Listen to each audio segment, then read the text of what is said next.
nga ba yung mga requirements nila? May passport din ba yung mga aso? Oh, nakakagigil Kasi to, isa... En seryo, meron talagang passport yung mga Akala ko nga hindi talaga totoo.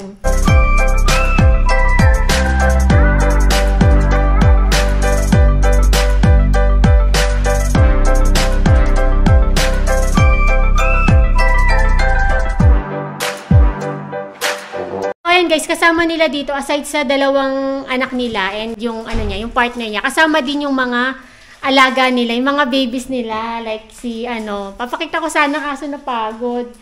Si Bingo, si Chubbs, and nasan si Tulog. Tulog na. So ayan guys, ang nila 'di ba? Kasama nila yan guys. Tatanungin natin kung kasi karamihan dito na alam nila kapag kasama yung mga animal, sa mga mayayaman lang daw. Ay, nung nagbalita kasi ako sa mga kaibigan ko na susundin ko yung yung kaibigan ko sa Pilipinas, may mga kasama siyang mga aso. Ay, talaga bongga pag mga ganyan, mga mayayaman lang, sabi nila. So, ayun, ano nga ba yung mga requirements nila? May passport din ba yung mga aso, ganyan? Kaya, may passport din sila. Oo.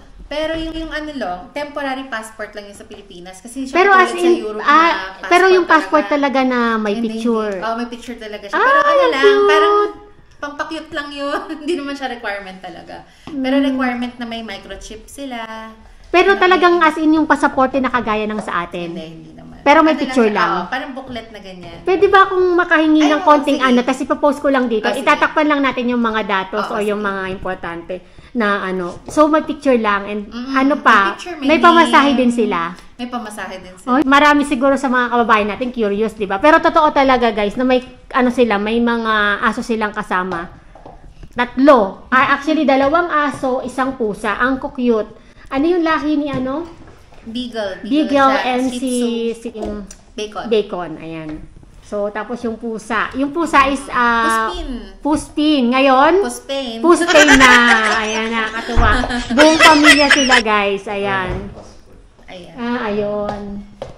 Ito yung passport. Ay, ang laki! Guys, ito, pakita mo lang ganyan lang. Wag na natin pakita yung Ayan. Ayan. Paano naman pakita yung loob? Sige. Parang, lang. Takpan ko lang yung mga hindi pwedeng alam niyo guys, hindi lang ako nakakita ng ganito. Oh, yung cute! Nakakagigil, Kasi to, isa... En seryo, meron talagang passport yung mga akala ko nga hindi talaga totoo. Ayan. Di ba? Ang bongga. Ang cute nila. Papalitan daw to ng European kasi ang European may sarili talaga silang passport. Di ba? Ayan si Chubbs. Ang cute. Nakakatuwa naman. May pero ang laki kumpara sa passport natin, di ba? Binili lang namin to kasama nung microchip nila kasi requirement na. Ano nga pala yung microchip? Para sa mga hindi nakakaalam. Ganun lang siya kaliliit na sinasaksak sa under ng skin ng hayop. Para pagka in-scan, makikita yung pinaka-ID nila. Makikita doon yung serial number nila. Malalaman kung may may-ari, sino yung may-ari. Okay. And then, ano yung mga requirements naman ng mga aso na in-apply mo or pinasa mo? Ang requirements nila is yung titer test. Parang anti-rabies yun na serology test. Kukuhanan sila ng dugo sa Pilipinas pero dahil walang lab na gumagawa ng pinadala mo pa sa diba? Sa Germany. Tapos sinantay mo ng isang buwan? Parang 2 weeks may result na kami. Pero kasi simula ng kuhanan sila ng dugo, meron silang 90 days na hindi sila pwedeng umalis ng bansa.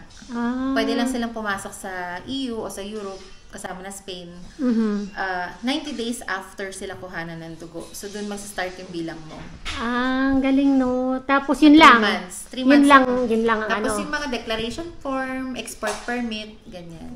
So, syempre, kapag pag may mga kasamang hayop or alaga, ganun yung mga pagdadaanan nyo. Kaya, itong si Sam, ang dami niya talagang pagod, ang dami niyang mga pinagdaanan, kailangan. Kasi syempre, hindi lang naman aside sa partner and 2 anak niya, syempre may mga anak din siyang kasi Dito naman kasi sa Spain talagang ang mga tao dito, ginagawa din nilang mga babies yung mga aso, ganyan. So, tawag dito, dito rin ba, halimbawa kasi galing ng Pilipinas, magiging residence, may residence din ba sila? Hindi, pero bibigyan sila ng kailangan namin pumunta ng vet para kuhanan sila ng EU passport. Yung EU animal passport nila. Para kahit saan sila, kunwari, magko-cross country travel kami. Yun na lang ang ipapakita. Oo, totoo yan. Kasi, ngayon nandito ka na sa Europe. Ano yung unang-unang bansang pupuntahan mo dito sa Europe? Gusto ko puntahan. Madami. Yung unang-una? Portugal muna. Portugal muna. Okay. Yun kasi yung pinakamalapit. Pinakamalapit, tsaka may mga kasama ko sa work na nandoon. Na gusto ko rin bisitahin. Okay. Hi, Bacon! Bingo!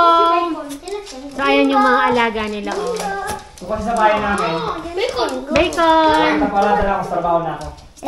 Bacon! 9-4. Sakay ko ng metro, apat na parada lang. Lakad lang ako ng konti. Ayan yung mga alaga nila. Oh, ang cute!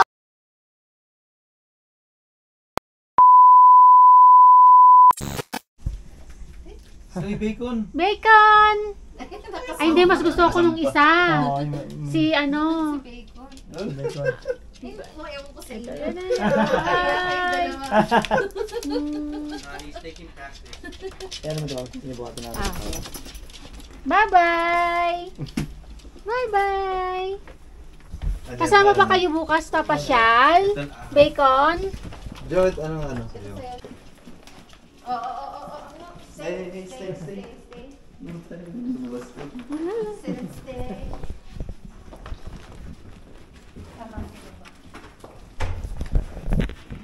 Kaya mo si Is kumuha ka. Kaya? Ano? Kaya lang, pag lalabas ka rin. Kaya? Sa ano mo ka? Dito mo ka. Ayan, tama yan. Bit mo pa. Ang ganda dito, oh. Ang presko, oh. Umaalulong si Bingo. Ay, yun lang siya. Oo, akala niya aalis kayo. Umiyak nga di ba, nung sa airport pa lang. Yak siya. Naginiwan namin doon sa counter. Naririnig namin siya. Tutuloy yung luha ko kasi nag-aano siya doon sa cage niya. Kala niya iniwan namin siya. Tutuloy siya ako. Hindi nag-aano siya, nag-iingay siya doon. Tapos siya ng tahol. Siyempre, Ay, umaalulong siya. Yun. Kaya kanina nung nakita niya ako, naku, ang saya-saya niya. Turkish, oh. Tsaka mabait yung mga government official dito. Oo, mabait sila. Ibang-iba sa atin. Ibang-iba talaga. Ayan, amen. Dito tayo sa may ano. Sa labas na, oo. Sabi ko nga, sis, nung di ba nanonood kami ng vlog niyo, sabi ko, feeling ko matagal na dun yung asawa ni Espanyol kasi minsan nakikita ko pagka yung nagtitsempohan na nagagamit, minsan na nga lang siya makunan eh. Sabi ko, Espanyol siya sumagot sa mga anak niya. Oo. Minsan ka na nga lang daw makunan ng camera, tapos Espanyol pa yung ano mo. Sa mga bata, pag kinakausap mo, napansin ko yun. Kaya sa kayo kumakain nun. Yung nasa botin. Oo. Nagbotin kayo, napansin ko, sabi ko, matagal na sila, matatas na sila mag-Espanyol. Yung mga bata,